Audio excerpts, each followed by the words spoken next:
Kayo'y nakikinig kay Marraro at your service. So ano po itong mga programa ng inyong kagawaran, lalo't-lalo na ngayon ay nasa month tayo ng March at ito ay kinukonsider na, sabing ganyan, na dito ay Fire Prevention Month. So ano po ang mga programang nakapaloob ngayon sa buong probinsya? As to the activities po ng Provincial Office ng Bureau of Fire Protection dito sa ating province ay nung una po, nung March 1, nag-conduct tayo ng kick-off. Ginanap po ito sa night market dito sa bayan ng San Jose. At may mga dumalo po dito. Isa po sa mga dumalo ay yung mga personnel natin ng PGO galing dito sa PGO Extension Office ng Samarica sa pangunguna ni Sir John Lee. Tapos ni Ma'am Jeanette Packing. Sila, Sir John Lee po ang naging representative ni Gob. Si Ma'am Jeanette naman po ang presidente ng night market, kaya nandun din po siya. And then dumalo rin po doon ang ating SK Federation President dito sa OXI. Then nandun din po si Mayor Ladaga. And then representative po ni Vice Governor. Yung kick-off ninyo yan sa San Jose lang? Ang San Jose po kasi ang naging pilot area namin ngayon. Okay. Para sa province ng Occidental Mindoro. Pero lahat ng inyong tanggapan ay meron ding ginawang yes po. Lahat po ng simulcast actually simultaneous Actually po ay simultaneous talaga dapat 'yon. Kaya lang po dahil merong mga ibang station na at saka yung region po namin, yung regional director namin nag-umattend po ng March 1 sa NCR. Kaya yung supposed to be na simultaneous ay hindi naging simultaneous. Kaya may gap. May gap po. So ilan ba ang fire station sa buong Occidental Mindoro? Ngayon po, meron tayong 10 fire stations. Tapos isa po, yung Looc, hindi pa natin maituturing na fire station dahil ang tawag pa lang po sa kanya ngayon ay Fire Prevention Office. Dahil hindi pa po na-activate yung fire station sapagkat yung dinonate na fire truck po ng Looc LGU ay hindi pa po na ipapalipat under the name of BFP. So ang Looc na lang ang natitira as anong tawag doon? Municipal Fire Prevention Office. Municipal Fire Prevention. Yes po. Okay. Bakit? Ano ba ang category na dapat siya ma-considered na isang fire station? Ang unang category po niya dapat mayroon ng BP-owned fire truck ang isang locality o municipality. So ang Looc po kasi nag-donate ang LGU ng fire truck pero on process pa rin po ngayon ang pagpapalipat ng pangalan ng fire truck. Ganun. Into BP. Oo. Hindi ba yan yung sinasabing ganyan na sa pulis i-consider sa pulis? So dapat daw ay 1:500 parang gano'n Yes, o 1:50 gano'n? Mayroon ratio Yes. sa atin ba sa BFP po ang firefighter to population ratio ay 1:2,000. 1:2,000 household or Individuals. Individuals. So kung i-consider natin na 2,000 individuals, kung sa isang family ay 5, sabihin na natin 5, mga 400 families. 400 families ang kayang i-cater ng isang bumbero. Isang bumbero or isang fire truck. Ang fire truck naman po ay 1 fire truck is to 28,000 population. Yun naman yun. Okay. So magkaiba pala yun. Magkaiba po. Kaya po ang ratio ng 1 fire truck to firefighter ay 1 fire truck should have 14 firefighters. Sa isang fire truck? Yes po. 14? Yes po. 14 na personnel Dapat sa isang truck. Paano mangyayari yun? Magkakasya ba sila doon sa fire truck? May shifting po yun. Kasi hindi po, para mabigyan natin ng ng time ang isang bumbero para sa pamilya, dapat may off-duty rin po. Ibig sabihin, hindi naman pala yung 14 pag mayroon na re-responde ang sunog, hindi yung 14 ang nandoon. Yun. May iwan sa opisina, mayroong mga naka-off-duty. So ilan talagang sumusugod kapag mayroong operation? Supposed to be, ang ideal po 7. 7. So yung 7 na yun, gusto ko lang maintindihan lang yung 7. Ano mga gawain ng 7 na yun? So mayroong Meron po doon driver. Opo, driver. Yung driver sumasama ba yun sa sa paghawak ng hose? Hindi rin. Depende. Depende po. Case to case basis po Case yun. to case basis. So sige. Meron pong fireground commander, driver, lineman and nozzleman, nozzleman, so apat na po yun. So, mayroong engine operator, yun. Yung ground Rescuer. commander, ano yung ground commander? Ano trabaho niya? Siya po yung overseer ng fire suppression activity. Siya po ang in charge lahat, pati sa pag-iingat sa mga tauhan para hindi mapahamak. Yung ibig sabihin siya yung nagsasabi ko anong gagawin sa anong po, ground. yun. So hindi pala yung pagdating mo doon, kanya-kanya na, hindi yung nag-iisip na, titrayin ko na to. Ganun, Centralized po yung so mayroon talagang nagko-command. Opo. Dapat po. Yung most senior, yun po yung magkukumand doon sa Ano malalaman ng tao na yun ang nagko-command? Usually po, po yan, siyempre, Nakatayo lang. Ganon. hindi naman po. Sa ngayon po kasi, hindi siya ideally nangyayari dahil kulang pa po tayo sa personnel. Okay. Lahat po kumikilos. Lalo na dito sa atin sa province po, kunti lang personnel natin. Konti lang ba? So dapat pala mag-employ kayo ng firefighter. Yes po. Opo. Mahirap ba pumasok maging firefighter? Sa mga sa mga qualified, madali lang naman po. Ayan, okay. Pag-usapan natin mamaya yan. So doon, ibig sabihin nun, mayroong kanya-kanyang mga trabaho, no? So yung mayroong talaga, ano yung nabanggit nyo kanina, yung apat na personnel para doon sa nozzle at saka sa nozzleman and lineman and nozzleman. lineman. Anong trabaho ng nozzleman? Ang nozzleman po siya yung mismong May hawak ng hose. May hawak ng nozzle. Anong hose? Para siya po yung nag-spray ng tubig doon sa apoy, yung nozzleman. Iba yun. Yung nozzle pala yung parang yung pinaka-dulo. Ako. Siya. Tapos? Yung lineman naman po, siya yung nagsusupport doon sa nozzleman. Okay. Hindi pala. Kasi po, siya yung malakas po kasi ang pressure ng ng bugal ng tubig na yan, yes po, ng fire truck. Oo. Kaya kailangan ng supporta usually. Pero hindi lang po yun ang trabaho ng lineman. Siya rin po yung nag-i-ensure na yung linya ng tubig ay adequately makakasupport doon sa kinakailangang pressure ng ng nozzleman. Di ba may tinitrain kayo sa barangay na mga barangay auxiliary fire brigade? Parang ganon? Ang tawag po namin doon ngayon ay Community Fire Auxiliary Group. Hindi na barangay. Hindi na po. Hindi na po Barangay Fire Brigade. So anybody from barangay na mag-undergo ng training? Yung mga willing po, pwede po. Mga willing. So hindi talaga ito compulsory. Actually sa fire code po ay compulsory na mag-create ng Barangay Fire Brigade ang mga barangay. Dapat po nasa fire code po 'yun. Oo, ngayon, kumusta naman po? Naka-comply ba ang mga barangay? Nakakapag-comply naman. Mayroon naman po ang mga barangay. Yan naman po ay talagang pinagsisikapan ng mga personnel natin sa fire station na makumbinsi yung mga barangay captain. At mag-training sila, siyempre. Yes po. Kasi pagdating ng actual na may sunog, di ba? Kapag may actual na sunog at nandiyan dyan yung fire truck, tapos nandiyan yung mga personnel, so mag-i-start na siyempre silang mag-operate, di ba? So anong gagawin nung mga kaya kailangan po ng training. Ang tawag sa kanila ay emergency first responders. Sila yung unang re-responde. Kasi may nakikita ako kapag may sunog, may ilang bumibit-bit mga, hindi ko alam kung civilian yun na tumutulong bumibit ng hose, mga ganyan, timbala, mga ganon. Samantala pagka makita mo may naka-uniform na fire personnel dyan, no? O fire officer na may hawak ng nozzle. Tapos may mga tao naman na umaalalay din sa Kailangan po kasi ng alalay din ng mga tao kuminsan. Halimbawa, yung hose ay ilang dugtong na. Napakabigat na po kasi niyan. Mahirap na hilahin ng dalawang bumbero.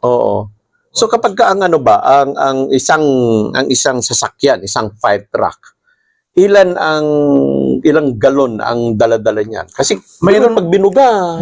Dito po sa atin, yung mga inisyu ng fire truck, mayroong dalawang variation po yan, mayroong dalawang variant. Yung 500 gallon, tapos 1,000 gallons. Pero usually po, yan kasi ang madalas na iniisip ng mga tao na walang tubig yung fire truck.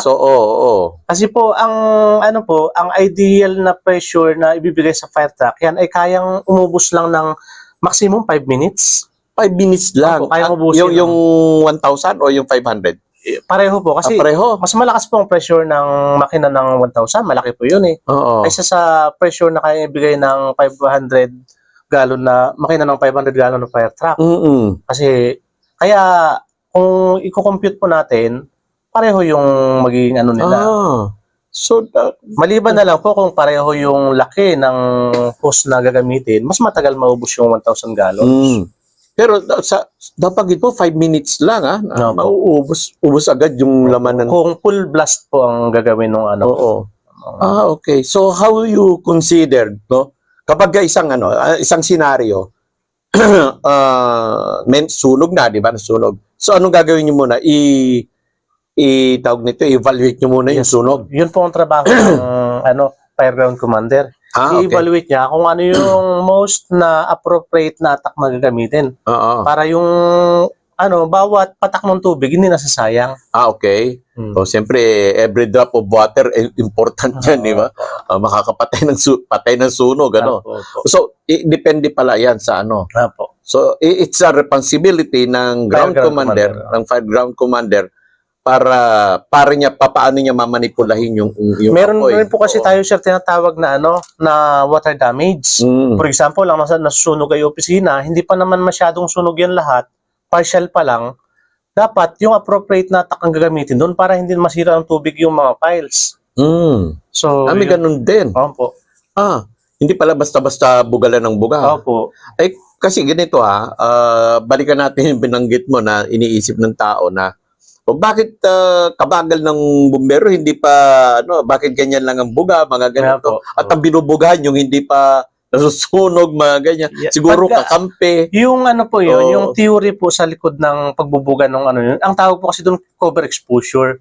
Kapag ang nasusunog na structure ay 80% ng sunog, tapos may katabi siyang establishment, ang poprotektahan na po doon yung katabi. Ganon. So, hindi yun lagayan. Walang lagay. Hindi po. Yung sinasabi, unahin mo sa amin, okay, bayag ka mamaya. Parang ganon. Mayroon pong legal base yun, tsaka yung theory na nasa likod doon. Kung bakit ganon. So, mali yung iniisip ng tao. Kasi karamihan nito, at biruin mo, nakikita ko yan, na after much ng sunog, naririnig ko kasi siguro nagbayad yan, malaki ang bigay nung ganito. Hindi po. Hindi po yun. Ang tawag po namin doon sa na yun, sa strategy na yun, cover exposure. To prevent cover exposure. To prevent the more damage. The spread of damage into another establishment. So talagang talagang parang binablock nyo na agad yung apoy, no? Kasi pag hindi nyo na-block, lalong magiging malaki ang problema. Yun ang pong ginagawa lang kapag 80% na pong sunog yung establishment na subject ng apoy. Di ba may tinatawag kayo mga level o alert, ano bang tawag doon? Yes po, yung alarm status po. Status? So, paano ina-apply yung alarm status? Dito po depende po sa degree nung yung nag-start na yung apoy, doon na lumalabas yung status, alarm status. Yung first alarm, second alarm, third paano alarm. po yun? Mayroon pong number of fire trucks na doon na 7, kung di ako nakagalo, 7? 7? 3? 4, no? 4 fire trucks. 4 fire trucks sa first alarm. Apo, dapat. Ang po doon, ang in charge doon, yung within the station level muna, municipal level. Kapag municipal level, sa kanila muna yun, Sa kanila muna. Ngayon, bakit merong galing ng, San Jose, galing ng Magsaysay, galing ng, Kalintaan, Sablayan pa nga Pagka second alarm na po, tinatap na po dyan yung, yung Magsaysay and Rizal. Kumukuha na talaga ng, Dito sa atin, kapag umabot na ng fourth alarm, tinatap na po namin hanggang Sablayan. Pero actually po, yung ideal number of fire truck na hinihingi sa per alarm status, hindi natin kayang i-comply dito sa Occidental dahil konti lang po ang fire truck natin dito. Ang fourth alarm po natin dito na pag hiningi natin yung assistance ng galing sa Sablayan, kung ikukumpara natin sa NCR, second alarm lang po yung sa NCR. Dahil marami pong fire truck ng NCR. Okay. Tsaka malalayo dito. Opo.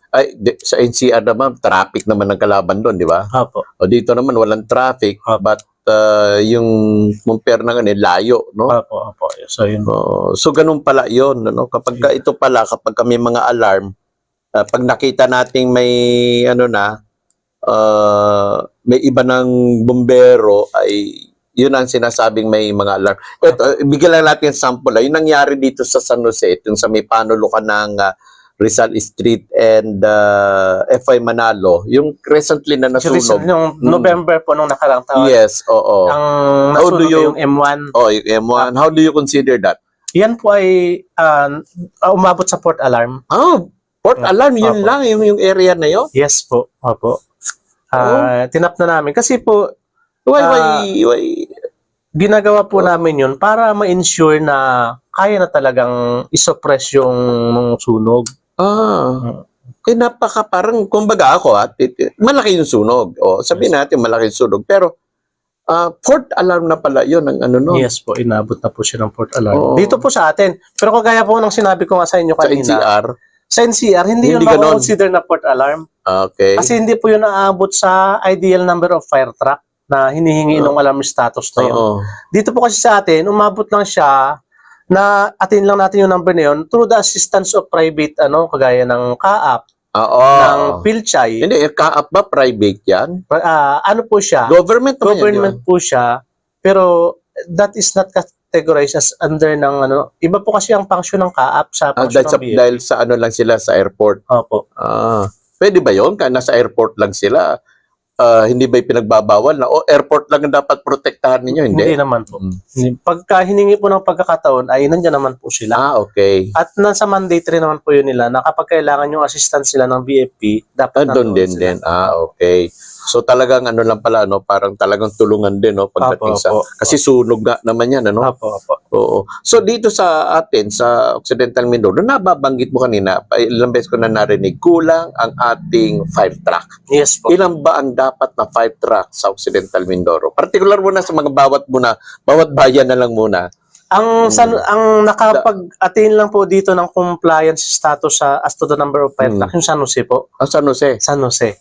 Kasi ang San Jose po sa ngayon ay mayroong 5 fire truck. Aside from PhilChay. Opo, aside from PhilChay. Pero po kasi, kapag titignan natin yung compliance status ng BFP, siyempre yung fire truck lang po ng BFP mismo. Okay. Sige. Sa Magsaysay naman po ay dapat ang fire truck dyan ay 2. Ngayon ilan sila? Ngayon po kasi ay sa ngayon parehong under ng maintenance yung fire truck na Magsaysay. Okay. So kung tutuusin ngayon sa kasalukuyang panahon, 2 ang kulang na fire truck sa Magsaysay. Okay, so dapat 4. Hindi po. 2 dalawa lang po. talaga. Kaso lang nga po dahil under maintenance, Hindi hindi natin may consider na functional yun ngayon. dapat ayusin nyo sapagkat Yes, alam no, at sinusunog. Ano ba Opo. problema? Sino may problema doon? Ang may problema kasi yung contractor po sa Magsaysay. Kontraktor ng Magsaysay. Ng po. Okay, nakikinig yung kontraktor na Magsaysay tungkol dyan. Opo. Di ba, i-open natin to kasi alam mo kung Opo. bakit. Paano kung nagkasunog sa Magsaysay, hindi naman ang nagpa-function? Opo. Diba? Yan po naman ay kapag ganun po yung status ng isang municipality, ay kaagad na po natin na tinatap yung karatig na bayan ng Oo. San Jose. Sino ba dapat pumupukpok doon sa mga ganong bagay? Na may mga problema. LGU. It's the LGU o the BFP?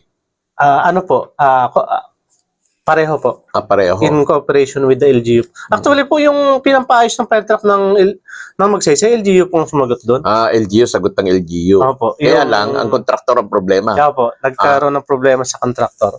Okay. So, sana naman Tapos sa Rizal naman po, Rizal. ngayon ay 2 naman ang fire truck na Rizal. Okay. Sapat naman po kung Sapat. iano sa population nila. Ang Kalintaan po, 2 din yung functional na 2. fire truck. Kaya kung Okay iano po natin sa population lang, nasa 30,000, Mhm. mahigit. So, compliant pa rin po yung as to the number of fire truck ang Kalintaan okay. Fire Station. Ang Sablayan naman po sa ngayon ay 1, pero napakalaki Pero ang laki area ng ng Sablayan. Supposed to be ang fire truck po ng Sablayan ay 3. Bakit? Bakit So, isa na?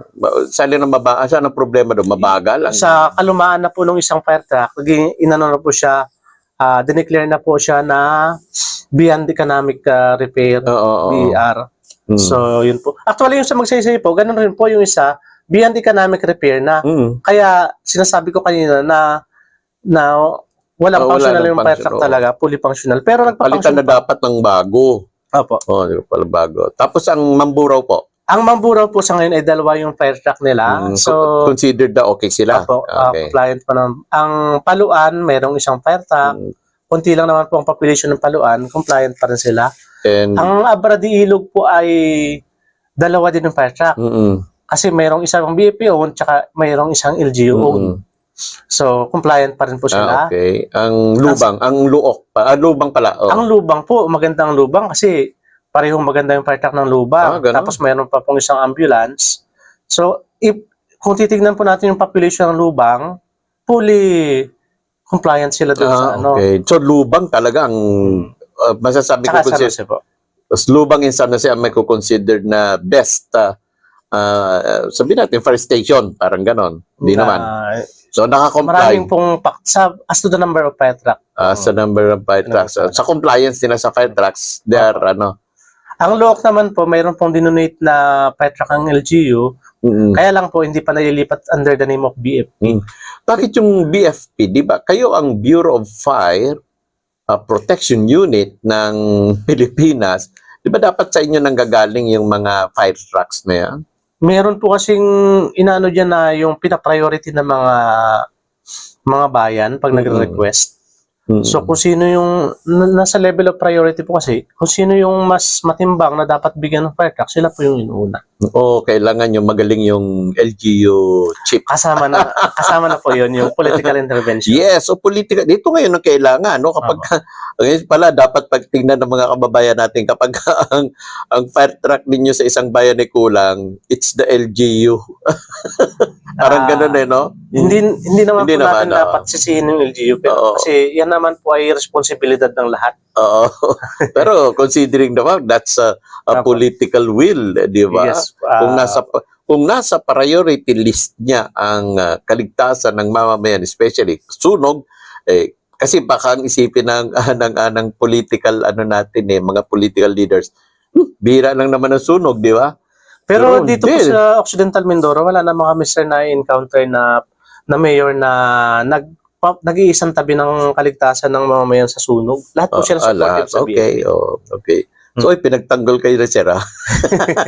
Okay. So, ito, yung po nito, yung sinasabi nating, yung dami o yung sa evaluation natin at sa assessment sa sunog, alin po, kasi pumapasok pa lang naman tayo sa 2024 accomplishment, yung mga gano'n. So, yung between, sa 2020, balikan natin 2023, 2023, 22, 21. Sa tatlong, na yon sa tatlong year na yon, sa ang pinaka maraming naitalang may sunog? Sa Occidental Mindoro lang, ha? Dito po sa San Jose ang madalas na dito sa San Jose. Ano po yan? Consistent po yan na dito talaga sa San Jose ang pinakamaraming. Dahil consistent, ha? Opo. Dala na rin po ng pinaka-progresibo po ang San Jose sa lahat ng bayan dito sa Occidental Mindoro. So, once na kapag ang isang bayan pala ay progressive town, na yun, expect na talaga na ganun may kasama po ng pag-unlad ng isang lugar yung kadelikaduhan nito sa banta ng sunog. So ano nagiging problema, no? Palagi na lang kasi naririnig natin electrical faulty wirings sa mga report namin palagi pagka alam niyo naman kami mga reporter, no? Palaging nauuna kami. So minsan kami nakakasagutan kami niyan. Bakit nauna pa kayo sa report namin? Mga ganun. Sabi, trabaho namin yan Yes, sir. Wala tayong magagawa dyan. Pero ang lumalabas lagi ay electrical faulty wiring. Yes. Pero I've heard na parang iniiwasan na yung ganun kasi parang nagre-react yung mga electrical engineers. Hindi naman po siya dapat at hindi po siya iniiwasan. Dahil kung yun po talaga ang tunay na cause ng sunog, yun po ang dapat na i-reflect namin sa aming mga investigation report. Kasi katulad nito, meron isang sunog no? Particular parang 2022, ganun. nakita yung aftermatch, no? Yung kinaumaga kasi gabi na madaling araw yung sunog pagdating nung umaga nung puntahan ko yung binalikan ko yung sunog. So may lumalabas doon sa kinordonay, niimbestigahan na eh. So para may lumabas sabi nga ito yung sabi nga nung investigator, ay hindi naman ito ang kinukonsider na pa. Pero ito isa sa factor. Yes po. Parang sinusulat lang kung alin lang mga factor. So isa sa factor dito may tumutulo yung wirings from doon sa pinaka main post. Yes po. May tumulo daw na rubber galing doon sa Yes po. yung nakatakip doon sa Insulator po yung parang insulator. ganon. May pumatak daw doon na galing doon yung rubber, pagbagsak daw may apoy. Yes po. Parang ganon. So, electrical faulty wiring daw yun. Sa ano lang po, sa totoo lang, bago kami nagko-conclude na yun yung kanyang cause, kadalasan nagpapadala po kami ng mga sample sa aming Arson Laboratory section sa National Headquarters. Oo.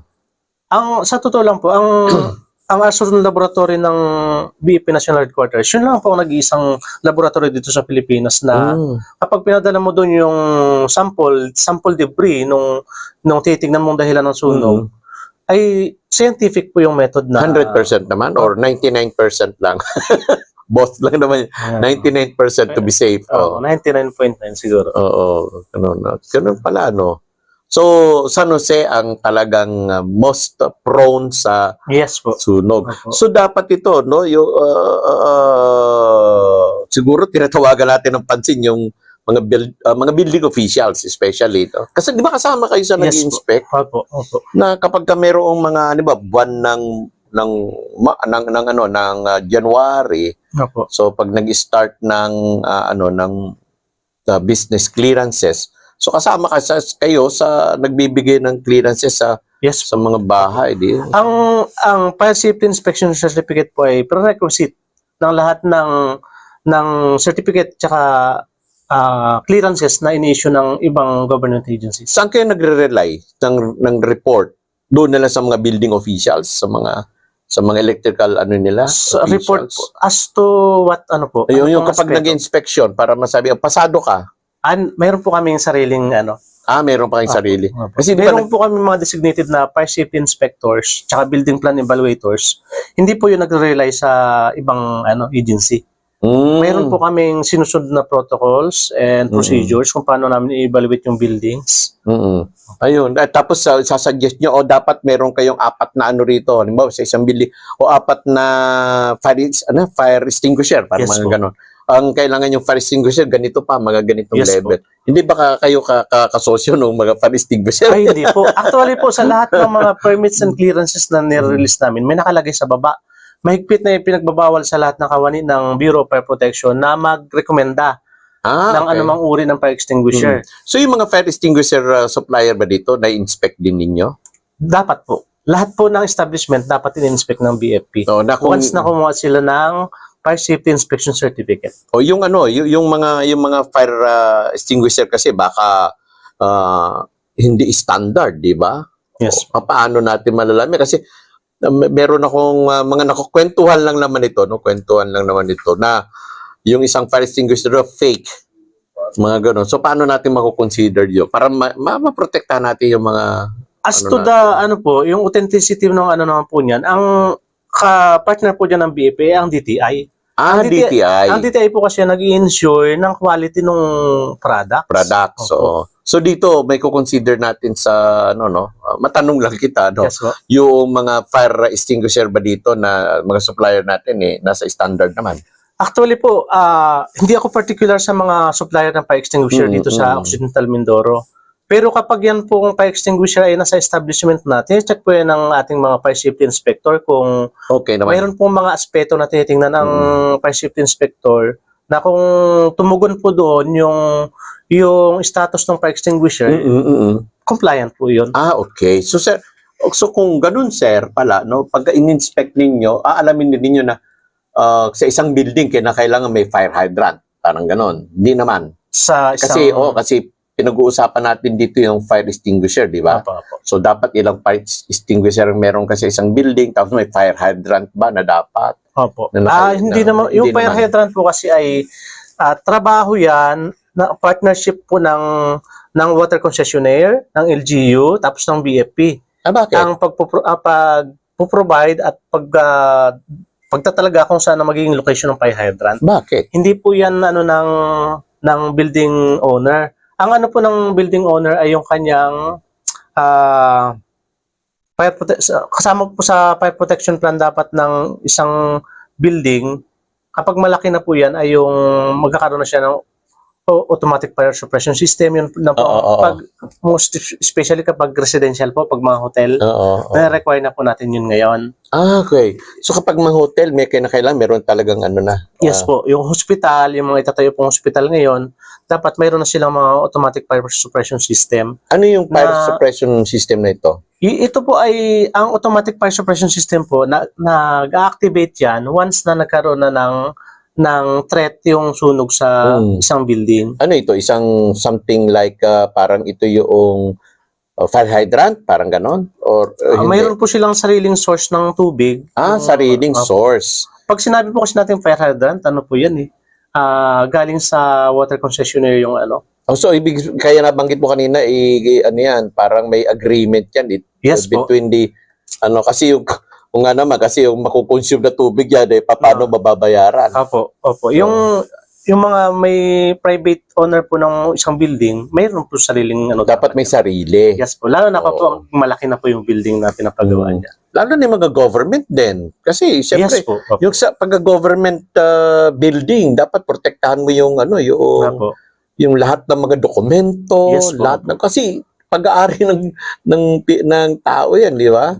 Unlike yung mga hotel, okay, that's business, di ba? Opo. Kaya nga po dapat magiging living example yung mga government buildings natin. Sa lahat ng dapat nasusunod sa fire code at saka sa iba pa mga batas, tayo yung manguna Oo. sa pagsunod. Dahil kapag nasunog yung isang building na, yung government building, nandun yung fire hydrant agad pack, di ba? Hindi na babalik-balik yung fire truck, di ba? So, pupunta, hanap pa ng tubig kung saan meron, parang gano'n. Kaya, yung mga tao tuloy ngayon, sinasabi ngayon ay, ubos na naman ng tubig, sana naman kukuha yan. Mga gano'n, no? Lalo na ngayon, El Nino, di ba, sir? Opo. Oo. Kaya nga po dapat pag yung sa mga ang ano lang po namin, pakiusap namin sa mga LGU, dapat tinutulungan ang BFP na magpatayo, maglagay ng mga fire hydrant na nasa strategic location. Oo, talagang pinag-uusapan pala yan. Talaga Kasi po kung minsan, kaya hindi ba kayo nagsasuggest? nagsasuggest po kami sa pagka nag-ano po kami sa mga session ng SB, ng Sangguniang Panlalawigan. Especially di Peace and Order Council. Yes, tinatap yan eh. Tinatakil po sa MPOC, PPOC. Yes, so dinidiscuss yan. Kasi anong report ninyo sa kasi nung naging rin ako ng Peace and Order Council under Mayor Muloy noon, previously. Alam ko yung takbo ng MPOC at yung sa mga report. Yes po. Na napag-uusapan yan. So, at yung MPOC nagre-report, nagre-recommend sa SB kung anong dapat na gawin. Yung dapat yung dapat. Yung council po kasi dyan ang ng recommending yung resolution ng council, yun po yung naging basis minsan ng resolution naman ng Sangguniang Bayan o Sangguniang Panlalawigan. Kasi yung council itself, yun na talagang galing yan sa tao galing sa So dito nabanggit mo kanina yung balikan ko lang yung personnel. Sa ibang bansa, particular nakikita ko yung mga bumbero sa ibang bansa, particular sa states nakikita ko doon yung mga bumbero doon, parang sila rin yung doktor. Sila rin yung mga parang may ganun. May ganun ba sa inyo na sabi nga ang bumbero dapat nurse. Nag-train ng nurse kasi pagdating ng mga first aider sila isa din kasama. So mayroon po kaming actually po ang BFP ay conglomeration ng iba't ibang mga courses, iba-iba po ang mga courses namin dito. Pero kaya nga para matugunan yung na lahat dapat ng BFP ay, sa medical field, oo, oo. may mga training po na binibigay sa amin. Oh, yung mga first aider lang Yes po. naman, no? Hindi Opo. naman talaga Opo. Lahat po ng BFP personnel nag-undergo po sa training na yon. Kaya yun po yung nagsusuffice doon sa hinihingi ng pagkakataon na kapag yung bumbero na unang nakakita nung pangyayari ng alambawa ng aksidente ay matugunan niya yung pangailangan ng ano na yun. Hindi niya yung kukunin lang siya at iwanan niya doon, Opo. Talagang bibigyan ng mga first aid, no? Lahat po may mga training. Kasi nakita ko yung isang bombero doon sa napanood ko lang naman to sa pelikula. Pag nung bombero, nakita ko mayroon siyang binuksan na sa likod, tapos yung pala yung mga medical na yon. Opo. Meron kasamang axe, may kasamang ganun, di ba? May mga cases nga po na kuminsan itong nakaraan sa Oriental, habang yung isang personnel natin ay papunta ng Kalapan, may nanganak. Yun po ay graduate siya ng criminology. Pero na-attend niya yung panganak ng babae. Oo. Na-assist niya yung babae sa panganak. So may mga ganon. Safely. Mga may training Opo, din. may training po. Kasi just in case, Para naman po maging most specialized, meron pong binibigay na training ang BFP ng yung Emergency Medical Technician course. So yun po. Pag medyo mas na po yung hiningi ng pagkakataon, pag medyo mas malalim na yung dapat natugon sa aspeto ng medical. Yung mga naman. EMT po namin ng yun. So sa ngayon po, ano po ang tema ng Bureau of Fire ngayong Fire Prevention Month? Ngayon po ay actually parang 3 years na ito na pare-pareho pa rin yung tema ng ating Fire Prevention Month sa pag-iwas sa sunog, di ka nag-iisa. Kasi nga po yung concept doon na yung fire prevention po, hindi po yan trabaho lang ng BFP. Trabaho ng lahat ng tao yan. Kasi po, bagabat ang BFP ay puspusan ang kampanya laban sa mapanirang sunog, kung ang mga miyembro naman ng lipunan ay hindi sumusunod, hindi pa rin po magiging successful yung kampanya na yon. Kaya pala ngayon katulad nito ang National Disaster Risk Reduction Management Council ay palagi nagkakaroon ng tinatawag na earthquake drill, no? Kasi meron talaga sila, no? Yata every quarterly po yun. Quarterly. So, sa inyo meron din bang ganon na ginagawa? Pupunta kayo sa mga building din na magtuturo din kayo na pagka ganito sunog. Yes po. Apo. Regular po yun yung pagtuturo sa mga establishment ng yung pagsasagawa ng fire drill. Regular po. Sa barangay, ganun din? Sa barangay po. Kailan ginagawa ito? Sa tuwing po, hindi naman po siya nagtatakda kung kailan. Halimbawa po, ang isang fire safety inspector ay nagkandak sa isang establishment ng inspection, ini-schedule niya kung kailan magaganap yung fire drill. Hindi ba mas maganda yung sorpresa rin, ganun? Mas maganda rin po kuminsan na sorpresa para ma-assess natin kung gaano kahanda yung isang establishment. Yung parang gaganituin mo, parang sa yung bubusin, yung magri-ring ba yung parang ganun, ganun ba? O pag nakatatlong ring, ibig sabihin may sunog. Anong gagawin? Tapos kunyari magre-respond kayo. Kaya lang po yan dapat ay pinag-uusapan din dahil baka mamaya maging cause ng accident. Hindi, yun na nga para at least makita doon kung anong magiging response, di ba? Sa akin, hindi naman sa para yung maganda yung response. Ang nag-uusap lang, it's the MDRR and the chief executive, the mayor, gano'n, and the vice mayor. Pwede po siya sigurong gawin sa mga institusyon kagaya nito ng PGO. Pero kung sa public po, ay hindi naman sa public, sa mga ganitong institusyon. For example, kasi this is a government property. Lahat ng mga dokumento nandito ng mamamayan, di ba? So we have to protect this. So, unlike doon sa mga private, private naman yan. That's business, ika nga, di ba? So, ipoprotektahan natin yung ng tao, no, di ba? So magkaroon ng ganong sorpresang pag-atake, gano'n, di ba? Pwede po. Actually, tapos yung response ng tao, no? Yung sa PNP ang ginagawa ng PNP yung simultaneous exercise, SIMEX. So, ang BFP naman po, akibat rin po doon. Part and parcel din po doon ng yung BFP. Mm. Kasi sa part kayo ng rin ang MDRRO yung mga disaster risk reduction team ay kasama kayo BFP, PNP, Yes po. lahat kayo magkakasama doon. Composite po, Composite kayo Kaya pag sinabing MDR or risk reduction management, Yes po. kumpleto na yun. Yes po. Package na yun. Kasama na dyan yung Lahat po Coast dyan. Guard, lahat, Yes po. lahat na yun, di ba? So sa ngayon, bakit tuwing March ang fire prevention? Actually po kasi naka-anchor yan sa batas na pinirmahan ni dating Pangulong Marcos. Yung Bakit? Presidential Proclamation 1115-A. Pinirmahan niya po noong 1966. Ay, bakit March? Dahil ang March po, ang Pilipinas po ay nakalocate sa tropical tropical country po ang Pilipinas. Okay. Ang buwan ng March po sa ating bansa ang simula ng tag-init. Tag-init, oo. Kaya naman po sa March din nagsisimula yung most or highest peak ng threat nung ng nakapanirang apoy. Kaya yun po yung naging natin na March talaga ang So dito ba sa actually po hindi po dapat natin yung tinatawag na celebration. Observance. O yan nga Observance. Doon nga ako nagtaka, bakit sineselebrate? Hindi po siya celebration. Observance po. Observance. Kasi dapat aware, di ba? Awareness. Nagtaka ko, let us celebrate. Let us celebrate the Fire Prevention Month. Why we celebrate the Fire Prevention Month, di ba? Hindi po siya celebration, kundi observance. Para ba nagsasaya pa tayo na may sunog. Ganon, di ba? So, dito sa sa Occidental Mindoro, previous meron na ba tayong tinaguri ang bushfire? Mga yung sa mga bundok, meron na rin ba mga ganon?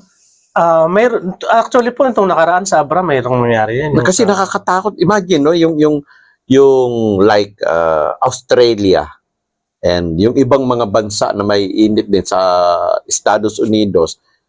Pag nasunog talaga ay yung bundok nila talagang sunog, talagang ganon. So delikado at maraming naapektuhan nun Yes, nakikita ko helicopter na yung nagtatapon ng tubig di ba? Yes po. Magagaling na yon na Yes, mga pero ganun pa rin sir. Opo. Ngayon dito sa atin ba meron bang ganung nangyari? Nabanggit mo Dito po Abra? nung nakaraan meron po tayong Abra dito, tapos last 2 weeks ay dito po sa Rizal, yung Lanaban, 31 household ng ating mga indigenous people yung biktima. Mayroon din po sa Santa Cruz. Bundok naman yun. Yes po. Bundok po. Kasi ang usually po, nagiging cause nyo yung pagkakaingin ng mga Or, okay. pwede rin pong possible cause yung mga hunters natin na carelessly nagsiga-siga. nagluluto, tapos hindi na nila pinapatay yung kanilang pinagsigaan bago umalis. So, yun po nagiging cause. Okay. Responsible citizen. Yes po. Ganun nang yung lumalabas. Sa mga katutubo, talagang naman, hindi rin natin maano yung mga katutubo. So how do you respond to this, Kami po ay nagkakandak ng mga, actually, kung titignan po natin, hindi talaga makakaresponde ang fire truck sa mga ganung area. So yun ang tanong ko nga. Wala naman po tayong mga helicopters doon ngayon Ang gawa po natin dyan, prevention. Okay. Kung nagkakandak po tayo ng mga coordination with the community, nagkakandak ng fire safety seminar. So yun po ang ating okay. para ma-mitigate po yung So kung sakaling magkaroon ng sunog ganyan sa bundok na yan, alam mong gagawin. Yes po. Kasi napaka-imposible nga naman pumunta yung fire truck.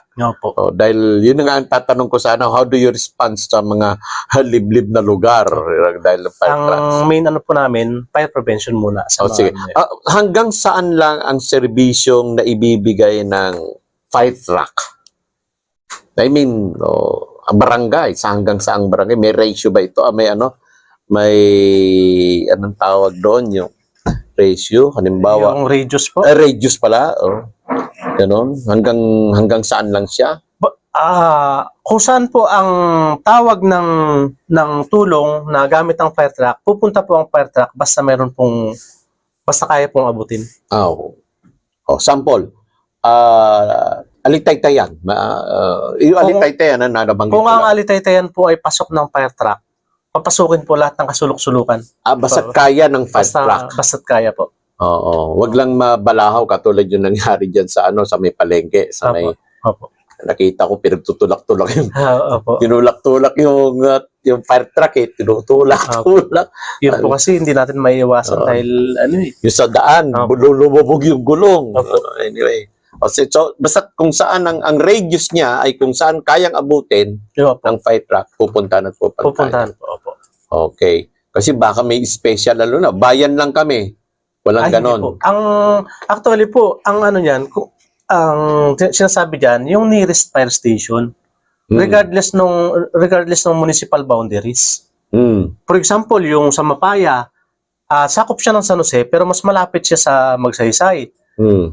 Ang unang responder po doon kapag nagkaroon ng sunog, Magsaysay pa rin. Paano ko sabihin? Hindi naman namin munisipyo yan. Hindi po pwedeng sabihin ng bumbero na gano'n. Okay. Basta tumawag po sa stasyon na yon, magre-responde po. Okay. So, first responder ang Opo. ano no. Opo. So, nasa inyo po ang pagkakataon, sir, yung mga nais nyo pang idagdag sa ating paliwanag sa ating mga kababayan, especially today, this month, we are celebrating uli, no? We are observing, in observance with the Fire Prevention Month, no? Dapat pala wag celebration, no? Observance of the Fire Prevention Month. Sir, nasa inyong pagkakataon, sir. Bilang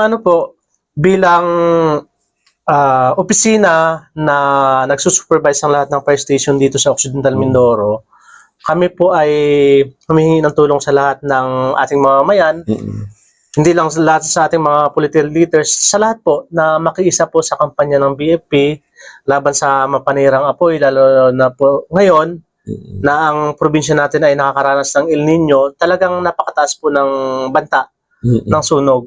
Kaya yung tagumpay po ng kampanya natin na mapanatiling ligtas yung ating pamayanan sa banta ng mapanirang apoy ay trabaho po ng lahat. Hindi lang po trabaho ng bumbero.